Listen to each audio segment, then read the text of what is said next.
Hi, this is David, and I wanted to make a quick video about spacing and page breaks for the research report that you're writing. Now, because your report contains sections, it's very important for you to know how to use page breaks to ensure that each section of the report begins on a new page. In other words, every time you need a new blank page for a new section of the report, do not use the Enter key to move your cursor to a new page. Instead, use page breaks, and here's how. First, go up to File, then click on Options at the very bottom. In the Options dialog box, select Display. Then put a check mark in Show All Formatting Marks. Then click OK. Now, you can see where this student is clearly using the Enter key to create the new page after this transmittal letter. Continuing to do this throughout the report will result in text shifting when others open your report and generally just a big mess. Instead, here's what you do. Let's remove the line breaks beneath the student's name. Notice how the next page has crept up. That's good. And now let's put the second page on its own page.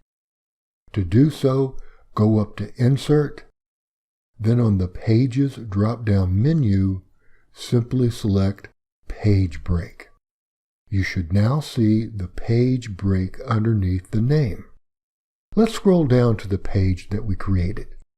Notice how there's still one paragraph symbol that keeps this new page from starting on the top line, which it must start on the top line because this is a new section.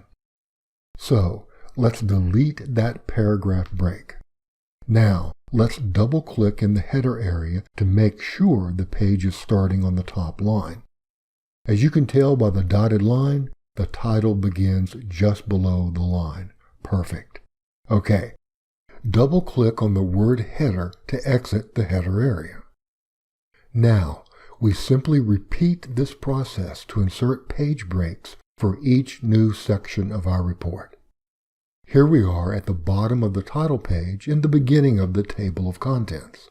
Notice how the table of contents has slipped down from the top of the page by 2 breaks. Once again, we remove all of the unnecessary paragraph breaks. Then we go up to Insert, Pages, Page Break.